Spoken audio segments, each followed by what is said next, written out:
Bismillahirrahmanirrahim. Assalamualaikum warahmatullahi wabarakatuh.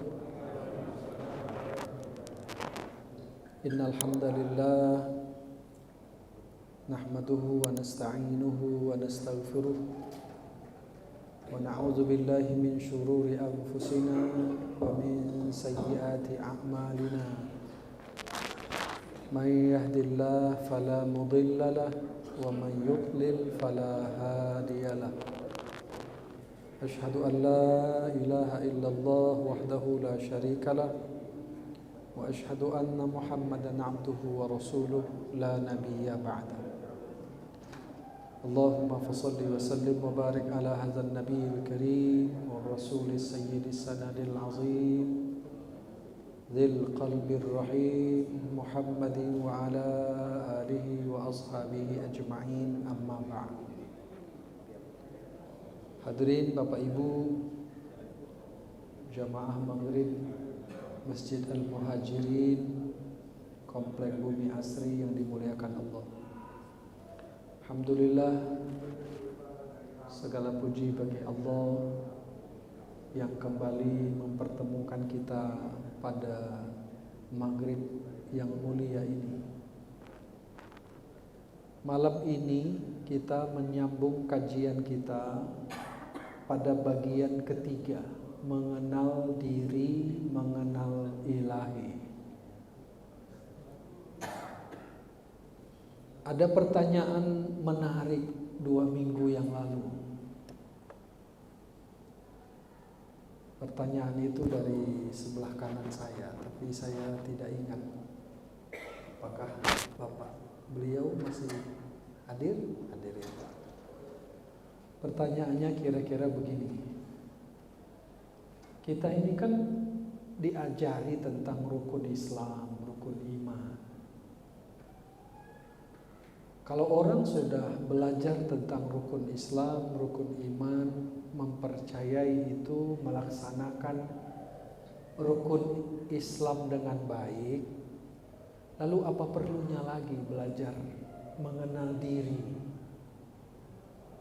Sepertinya mengenal diri ini sesuatu yang baru barangkali. Saya tangkap begitu pertanyaannya.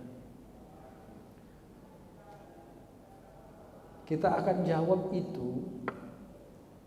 Sebelumnya saya ingin sampaikan sedikit tambahan informasi yang kita sampaikan pada pertemuan yang lalu, bahwa ternyata ruh itu tidak ditiupkan hari ke-120. Itu yang sudah kita sampaikan. Para ulama berbeda pendapat, tetapi pendapat yang lebih kuat tidak menyebut 120.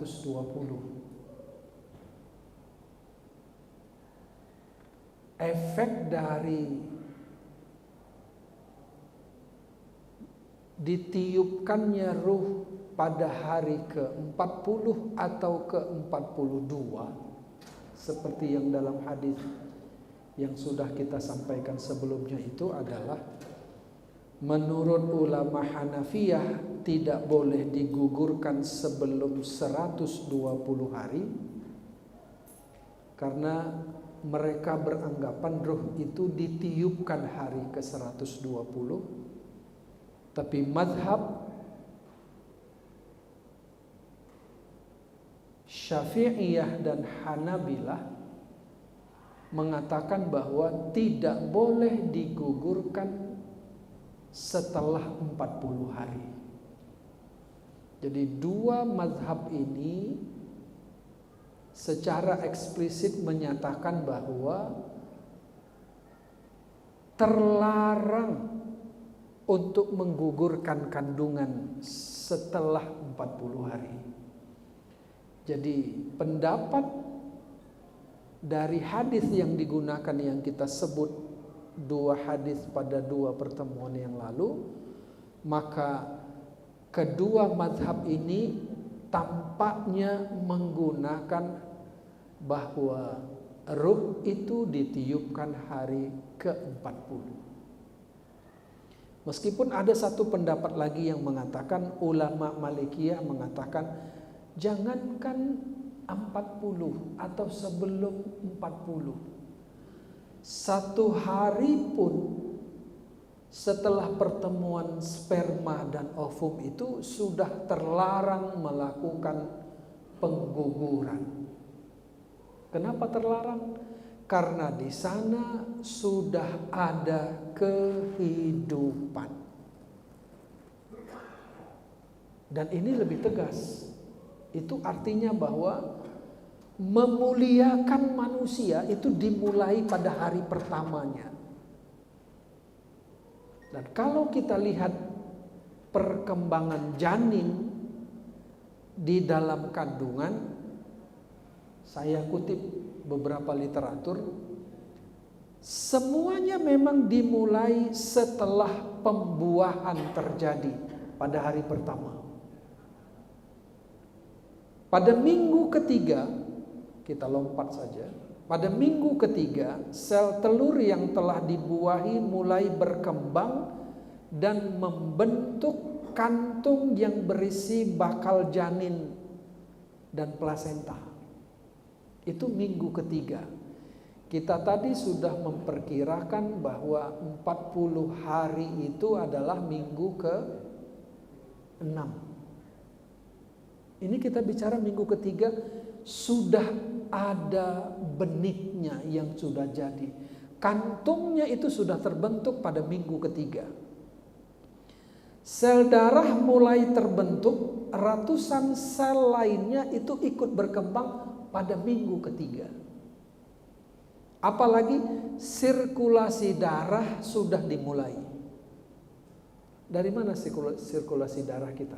Dari jantung. Kalau begitu, pada minggu ketiga jantung janin itu sudah mulai berfungsi. Hari ke-22 wajah mulai terbentuk. Ini terbentuk dari luar, kemudian baru dari sisi dalam ke arah tengah. Minggu keempat, hari ke-28, kepala sudah mulai membesar 2 mm. Dan ada rahang bawahnya. Hari ke-31 janin mulai menunjukkan lubang hidung dan mata kecil mulai muncul. Wajah si kecil itu menyerupai ikan mas. Kalau Bapak dan Ibu pernah lihat, wajah bayi pada usia hari ke-31 itu mirip dengan ikan mas. Tapi itu tidak lama. Karena ternyata wajah itu akan berubah setelah beberapa hari. Minggu ke-5, kelopak mata terbentuk dan mata bergerak ke tengah kepala. Ukuran kepala itu sudah mencapai 8,5 mm. Tabung jantung janin sudah ada. Janin sudah berukuran 0,6 cm, lebih kecil dari butiran nasi. Saya singkat saja, minggu ke-6. Minggu ke-6 itu artinya mendekati hari ke-40. Minggu ke-6, wajah dengan lingkaran besar untuk mata, hidung, mulut, telinga, serta rahang bawah dan tenggorokan itu sudah mulai terbentuk. Janin sudah mulai terlihat melengkung seperti huruf C. Kenapa saya sebut ini? Saya ingin katakan bahwa 40 hari itu janin sudah mulai jadi terbentuk. Kalau ada yang mengatakan bahwa ruh ditiupkan hari ke-120, bayangkan. Dan resikonya apa? Kalau ada yang mengatakan bahwa ruh itu ditiupkan hari ke-120, itu artinya hari ke-119 masih boleh digugurkan. Padahal jangankan 119, 40 hari, 6 minggu saja itu sudah jadi manusianya. meskipun dalam bentuk yang paling kecil. Itu makanya Bapak dan Ibu, kalau melihat orang yang menggugurkan kandungan meskipun baru usia 6-7 minggu, itu terlihat bentuk-bentuk tubuh janin yang pecah-pecah itu. Na'udzubillah. Jadi kenapa kita bicara ini? Awalnya kita sudah pernah sebelumnya mengatakan bahwa manusia itu bisa hidup tanpa roh. Tetapi hidupnya bukanlah hidup yang sempurna. Hari pertama sampai hari ke-39 hidupkah? Hidup. Tapi pertanyaannya, hidupnya dengan apa? Karena ruh belum ada. Maka dalam tasawuf, dalam diri setiap orang itu ada dua, bukan satu. Selama ini barangkali kita hanya mendengar, memahami bahwa manusia itu terdiri dari dua unsur, jasmani dan ruhani. Padahal yang disebut ruhani itu bukan satu tapi dua. Kalau yang luar ini kita sebut zahir, yang dalam kita sebut batin, batin itu ada dua. Batin itu ada roh, tapi batin itu ada yang kedua, yang hari pertama sampai hari ke-39 itu disebut jiwa. Kenapa jiwa? Al-Quran menyebutnya dengan kata nafsu, nafsun. Saya kasih contoh Bapak Ibu.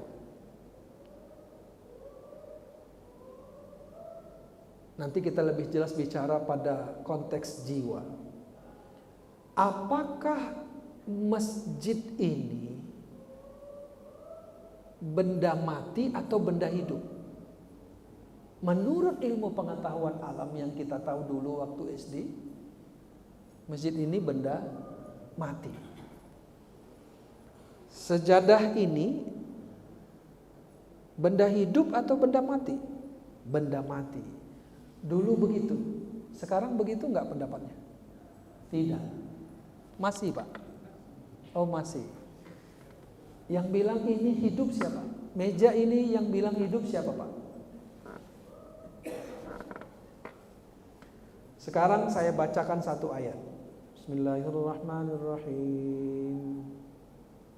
Sabbaha lillahi ma fis samawati wa ma fil ard wa huwal azizul hakim. Bertasbih kepada Allah apa yang ada di langit dan di bumi, dan Dia maha perkasa lagi maha bijaksana. Apa yang bertasbih? Segala yang di langit dan di bumi. Ini di bumi bukan? Iya. Ini bangunan di bumi bukan? Iya. Karpet yang kita sebut tadi, dinding, tiang, ini bertasbih tidak kepada Allah? Bertasbih. Ini bertasbih kepada Allah. Lalu saya tanya pada Bapak Ibu, kalau ini bertasbih, ini benda hidup apa benda mati? Bisakah benda mati bertasbih? Oh, nggak bisa, nggak bisa. Benda mati tidak bisa bertasbih. Lalu kalau mau kita banding-banding, cuma jangan terlalu keras membuat perbandingan. Ilmu yang kita pelajari dulu ada biotik, ada abiotik. Benda hidup dan benda mati kan dulu. Saya lah dulu SD-nya begitu belajarnya. Dulu ini kita sebut benda mati. Sekarang setelah Bapak dan Ibu dengar ayat tadi bahwa semuanya bertasbih kepada Allah, masihkah kita mengatakan ini benda mati? Oh tidak. Ini bukan benda mati. Ini benda hidup. hidupnya dengan apa? Hidupnya dengan jiwa. Alam ini punya jiwa. Rumah punya jiwa. Mobil yang Bapak kendarai, kereta, itu punya jiwa tidak? Punya. Pernah baca penelitian di Amerika? Ada seseorang yang bosan dengan mobilnya. Lalu dia berniat untuk mengganti, menjual. Tiba-tiba di tengah jalan mogok mobilnya. Di starter tidak hidup. Diperiksa, nggak ada yang salah. Kenapa nggak hidup ini? Dia teringat, oh jangan-jangan itu karena dia berniat untuk mengganti mobil itu. Rupanya ada ketersambungan antara sang pemilik mobil dengan mobilnya. Kadang kita sebut itu aura, kadang kita sebut itu chemistry, macam-macam penyebutan kita. Tetapi sesungguhnya setiap benda yang bukan manusia, alam yang ada yang kita lihat itu hidup dengan jiwa dan mereka bertasbih kepada Allah. Sperma itu hidup. Kalau nggak hidup, tak jadilah kita. Mana jadi kita? 1 cc sperma itu berapa calon makhluk hidup di dalamnya? Ada yang bilang 1 triliun makhluk hidup. Tapi ada yang mengatakan calon makhluk hidup itu ada 100 miliar di dalamnya. Dari 100 miliar itu yang jadi berapa? 1, 2, 3, paling banyak. Kembar paling banyak itu kalau nggak salah berapa Pak? 9, 7, 9. Iya. Kembar paling banyak. Kalau jadi 1 miliar gimana? Saya nggak bisa bayangkan itu kalau 1 miliar jadi semuanya. Lalu yang 1 itu siapa? Oh kita lah, kita. Jadi dari awal penciptaan sesungguhnya kita itu sudah sebagai pemenang. We are the winner. Kalau sudah lahir ternyata mentalnya mental underdog, dia harus belajar tentang penciptaan dirinya. Maka dia harus kenal dirinya. Orang yang tak kenal dirinya tidak tahu memposisikan dirinya. Tapi cukup enggak? Cukupkah kita dengan mengetahui rukun Islam, rukun iman, lalu mengamalkannya? Begini, saya mau baca ayatnya, Bapak Ibu, nanti kita pahami sama-sama. Bismillahirrahmanirrahim. Fawailul lil musallin. Surah Al-Ma'un. Alladzina hum an salatihim sahun. Tadi pertanyaannya apa? Kan sudah ada rukun Islam. Kenapa kita tidak pelajari itu, lalu kemudian kita amalkan saja? Menurut ayat ini, fawailul lil musallin, yang celaka itu siapa? Orang yang sholat. Yang celaka itu orang yang sholat, bukan orang yang tidak sholat. Tapi mafhum yang kita dapat adalah orang yang sholat saja celaka, apalagi. Tetapi Al-Quran menjelaskan bahwa yang celaka itu ada cirinya. Cirinya sahun. Alladzina hum an salatihim sahun. Sahun itu artinya apa? Sahun itu kita terjemahkan dengan lalai. Pikirannya itu kemana-mana. Pertanyaannya begini, sahun itu pelakunya itu fisik, zahir, apa batin dalam diri kita? Badankah yang sahun? Bukan. Yang sahun itu bukan badan. Yang sahun itu dua. Bisa jadi pikirannya yang sahun, yang lalai.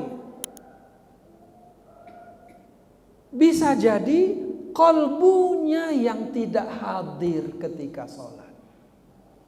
Pertanyaannya, dari mana kita bisa tahu penjelasan tentang jiwa, pikiran, dan qalbu kalau tidak mengenal diri?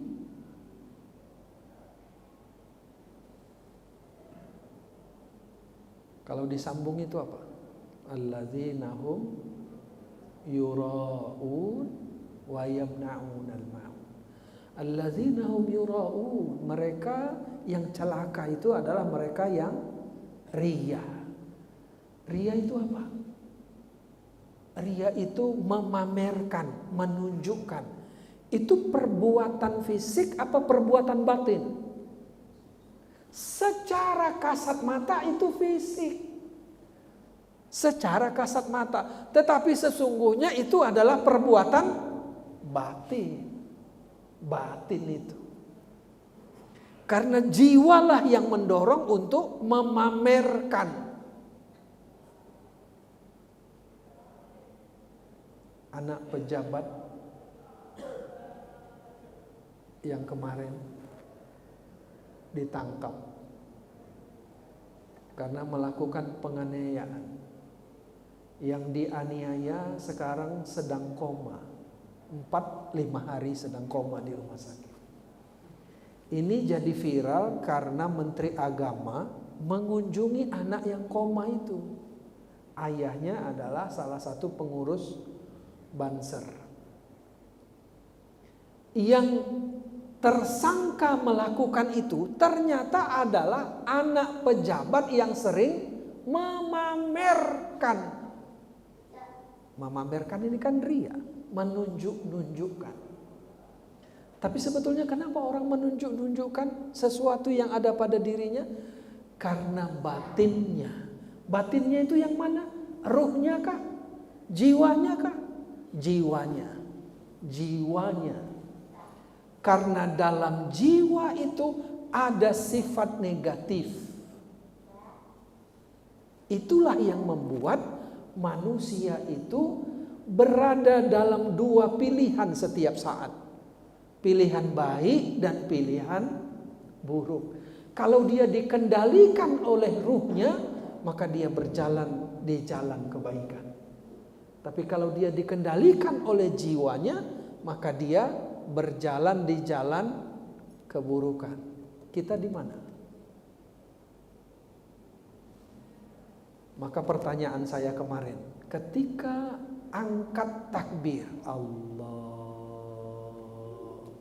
ini yang memerintahnya untuk mengangkat ini, ruhkah atau jiwa? Loh, kenapa bicara itu? Karena kalau yang sholat hanya badannya, gak ada gunanya, gak ada manfaatnya.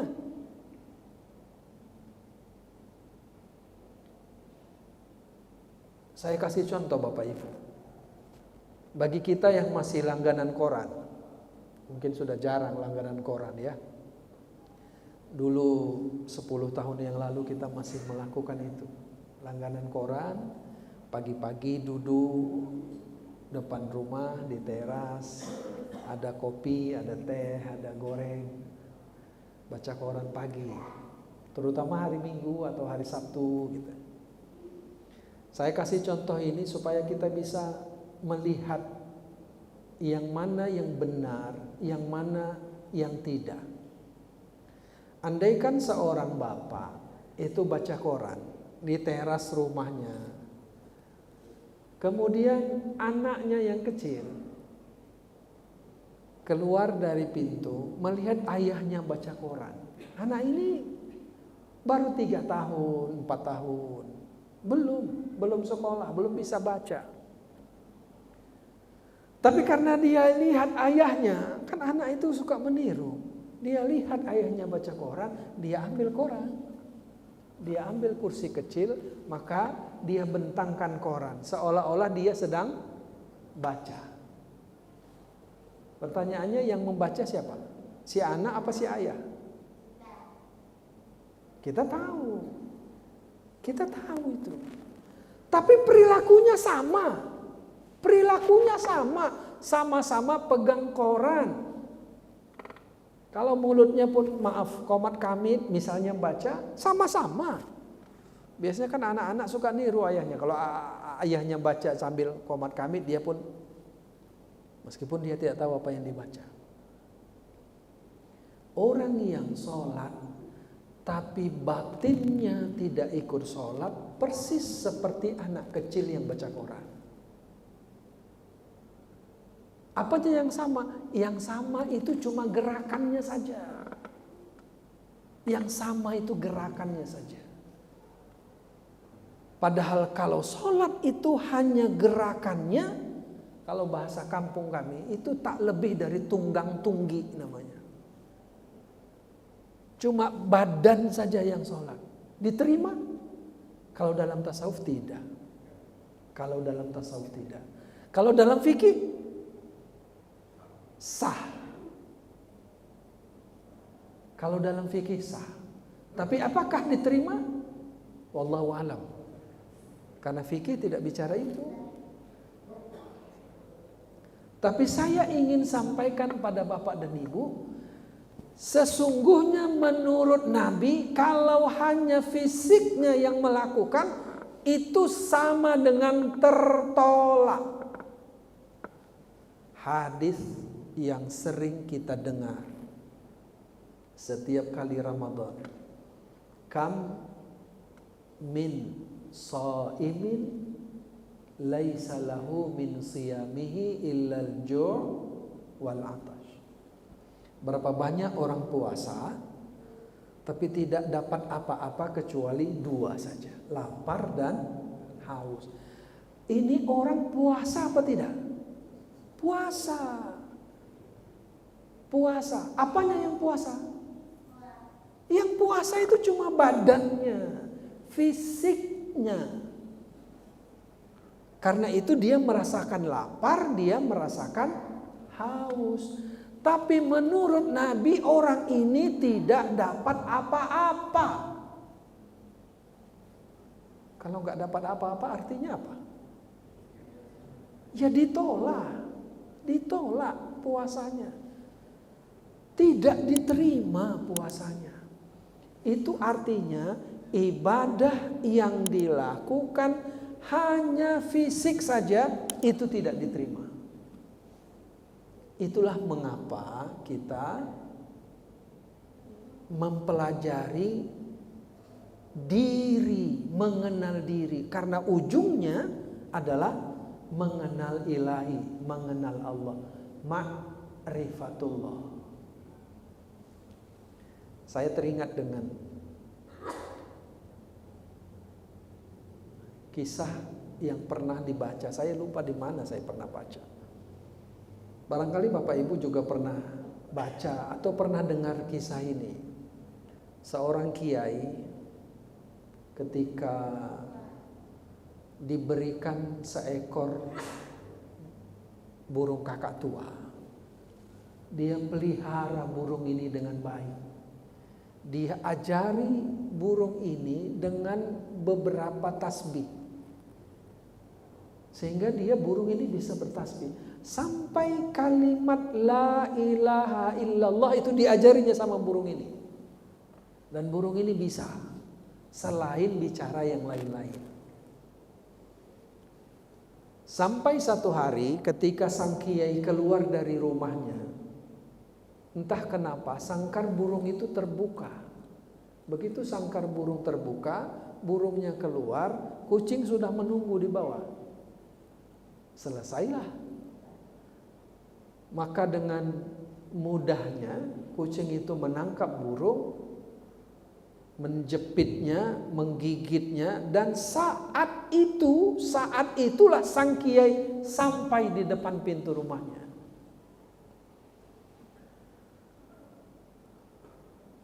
Orang-orang menyaksikan sang kiai menangis.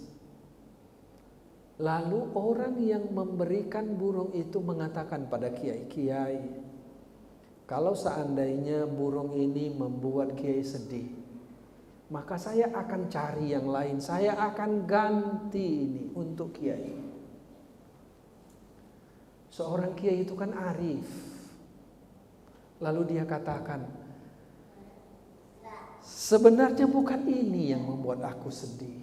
Bukan matinya burung ini yang membuat aku sedih. Yang membuat aku sedih," kata sang kiai, "aku ajarkan dia tasbih, aku ajarkan dia kalimat mulia, la ilaha illallah. Harapannya kalau dia mati, kalau burung ini mati, nanti keluarlah dari mulut dia kalimat la ilaha illallah. Tapi ternyata begitu dia tangkap oleh kucing, yang keluar itu apa? Suara burung.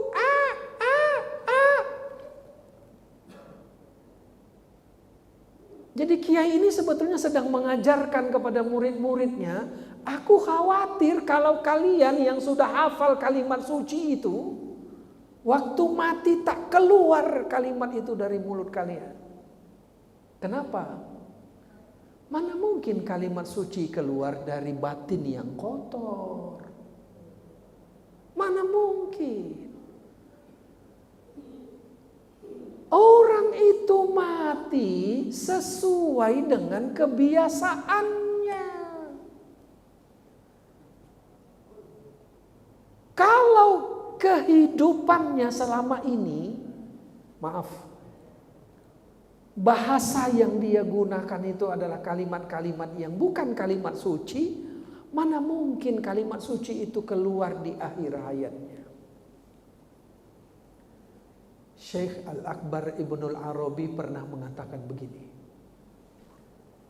kehidupan seseorang nanti pada hari kiamat ditentukan waktu berbangkitnya. Kalau berbangkitnya mulia, maka dia akan masuk ke dalam surga. Kehidupan berbangkit ini itu ditentukan di alam kubur. Kalau di alam kubur mulia, maka bangkitnya itu mulia. Tapi beliau juga mengatakan bahwa alam kubur seseorang itu ditentukan oleh waktu sakaratul maut. Kalau sakaratul mautnya husnul khotimah, maka alam kuburnya raudhah min riyadil jannah. Jadi sakaratul maut itu menentukan. Iya, yes, itu menentukan. Tapi Syekh Al-Akbar Ibnul Arabi tetap mengatakan satu lagi. Apa itu? Sakratul maut itu ditentukan waktu hidup seseorang. Kita mau mati dalam baca Quran. Biasakan baca Quran. Kita mau mati dalam berzikir. Biasakan berzikir.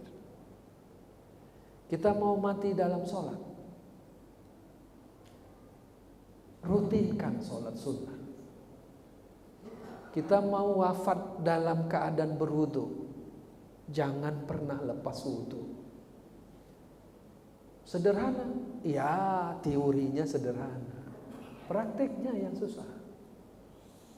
Tapi itu sangat menentukan. Itu artinya bahwa apapun kebiasaan seseorang itu bagian. Tapi kebiasaan itu adalah sesuatu yang didorong oleh batin.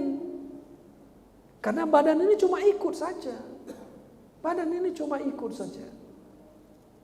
8 kurang 15. Tadi saya diingatkan untuk tanya jawab. Saya berhentikan dulu sebentar. Silakan Bapak Ibu. Ini pertemuan kita yang ketiga. Mengenal diri, mengenal ilahi. Pentingkah? Wah, bukan hanya penting, tapi sangat penting. Karena orang tidak bisa bicara khusyuk kalau dia tidak tahu yang melakukan khusyuk itu apa. Badankah? Mulutkah? Atau pikiran? Karena itu Bapak Ibu mungkin pernah dengar, salah satu cara supaya khusyuk tahu arti. Betul? Kalau Bapak Ibu tanya saya jawab tidak. Tidak. Loh kok tidak? Ya. Kalau semua orang tahu arti bisa khusyuk, semua orang Arab khusyuk. Karena mereka tahu arti. Faktanya tidak.